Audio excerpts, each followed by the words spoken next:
And now we come to the subject, music and moods. No study of Christian standards would be complete without considering the influence of music. Multiplied millions of young people all over the world have been brought under the hypnotizing spell of rock and roll. Like a common denominator, it has crossed the boundaries of language, culture, and religion to affect more lives than almost any other social force. Even the Christian church has been invaded by so-called gospel rock, which has become the evangelistic vehicle of church young people in communicating with other youth. But what message is being communicated by the tempo and rhythm of this now music? How can we explain the obsessive devotion of so many millions to the same kinds of sounds? Very few people understand the tremendous power that music exercises over the conscious and the subconscious nature of those who listen to it. It has long been known, of course, that martial music, band music, and religious music could produce predictable emotional responses. Moods of listeners have been programmed by certain kinds of music. Vast segments of people have reacted in almost uniform togetherness to the same controlled music. They have been tranquilized into nostalgia or lethargy by soothing melodies, or they have been agitated to actual violence by appropriate wild syncopated rhythms. How does music produce moods? It has now been established scientifically that moods have a biological basis. They are produced by a combination of brain activity, blood circulation, and body chemistry. All these functions are affected in an extraordinary degree by music. Medical research has revealed that nerves of the ear have more extensive connections than any other nerves of the body. In fact, there is hardly a function of the human system which cannot be affected by musical tones. Actual tests have proved that music has a direct influence on pulse rate, blood pressure, the nervous system, digestion, muscles, and glands of the body. Dr. Schoen makes this remarkable statement in his book, The Psychology of Music, page 39. Music is made of the stuff which is in and of itself the most powerful stimulant known among the perceptual processes. Music operates on our emotional faculty with greater intensiveness and rapidity than the product of any other act. End of quote. The most amazing fact of all is how the physical organs react to music.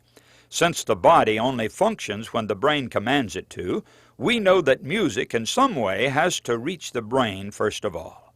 But what part of the brain perceives the music? One of the most important discoveries ever made in this area has established that music is heard in that portion of the brain which receives the stimuli of emotions, sensations, and feelings. In fact, music completely bypasses the brain centers involving reason and intelligence. It does not depend upon the master brain to gain entrance into the body. It enters by way of the thalamus, which is a relay station of all emotions, sensations, and feelings. Julian and Schoen describe it this way in their book Music and Medicine, page 270 and 271. Once a stimulus has been able to reach the thalamus, the master brain is automatically invaded, and if the stimulus is continued for some time, a closer contact between the master brain and the world of reality can be thus established. End of quote. Now notice that the music has to be, quote, continued for some time, end quote, to produce physical reactions through the conscious master brain. The repetitive, percussive amplification of sound through the electric instruments of rock and roll produces a phenomenon which is better described than understood. Time magazine describes it in these words: "The hypnotic beat works a strange kind of magic. Many dancers become oblivious to those around them. They drift away from their partners. Inhibitions flake away. Eyes glaze over, until suddenly they are seemingly swimming along in a sea of sound." End of quotation. The most frightening thing about this whole subject is the irresistible assault of the music upon the emotions and then, of course, upon the actions. Since the attack is made through the thalamus, the individual who listens will be affected by the music without even making any conscious decision in the matter.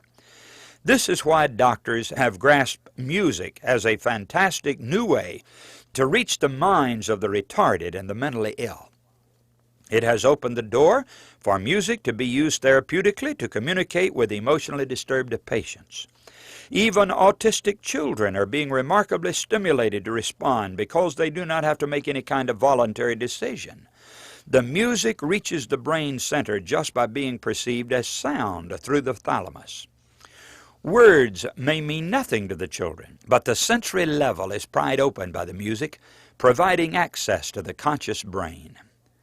Now, this fascinating fact about music, though beneficial in reaching the mentally disturbed, has also provided a way for Satan to make a sneak attack upon almost anyone who will listen to the wrong kind of music.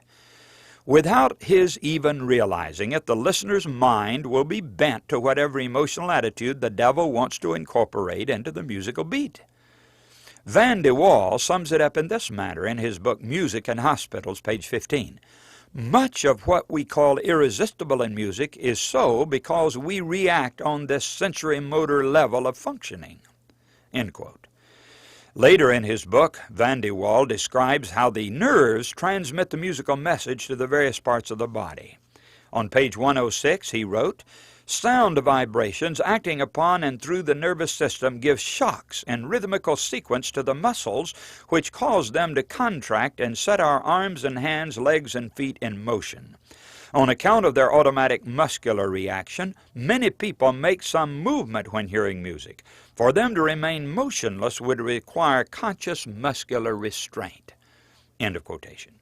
Now, with this summary of the subtle psychological effect of music on the brain and the body, we're better able to understand how the rhythm and beat of modern rock music has created so much moral havoc among the young.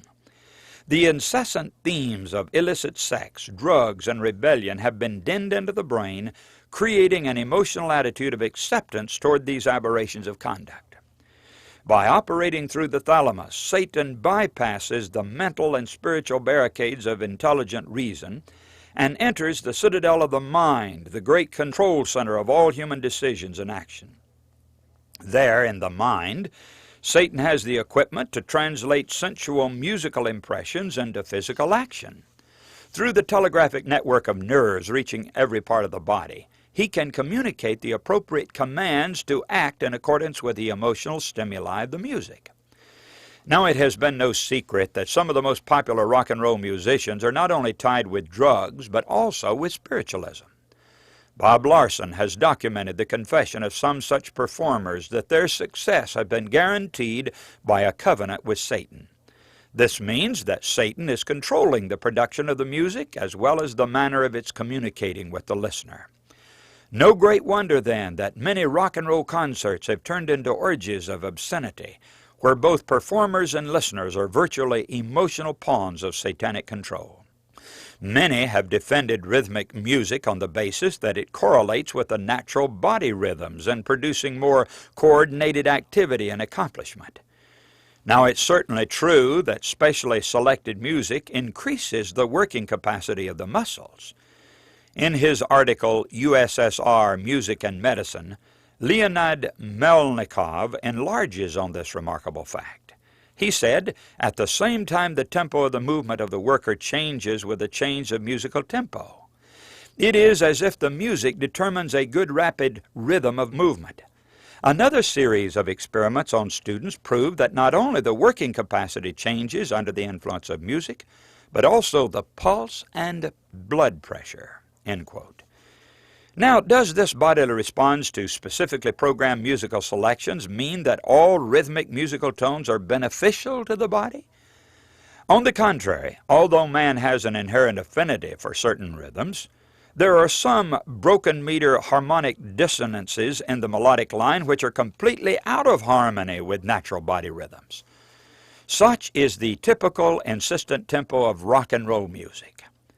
Alice English Monserrat, in an article entitled Music, Soothing, Sedative, or Savage, she wrote this: "A broken meter in the treble, played over an insistently regular beat in the left hand with gradually increasing rapidity almost to the point of frenzy, is capable of producing the identical disintegrating and almost hysterical effect on an organism as if a person would try to rush madly in two directions at the same time. Any psychiatrist knows that it is precisely this two-directional pull of conflicting drives of emotions that is helping to fill our mental hospitals with broken wrecks of humanity." End of quotation.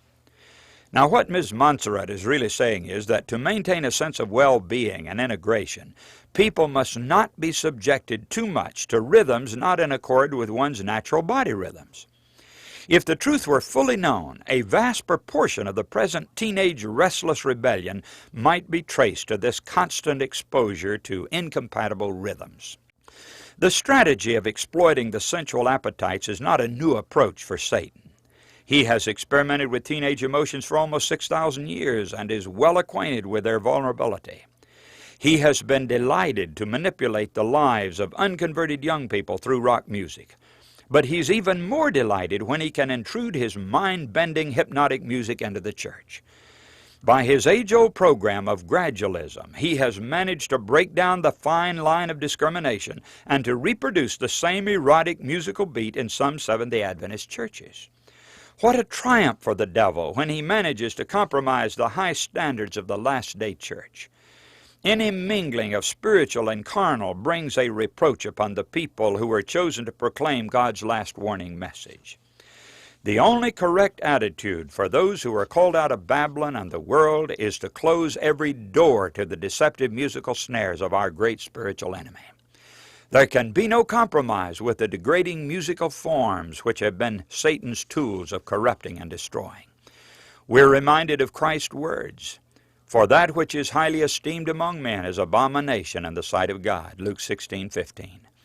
In the light of this statement, we should be even more guarded against music which has become so intensely popular with the world.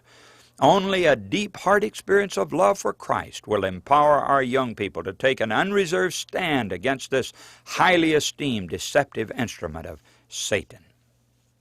This is the end of the third of 4 CDs. Please load CD number 4 to continue.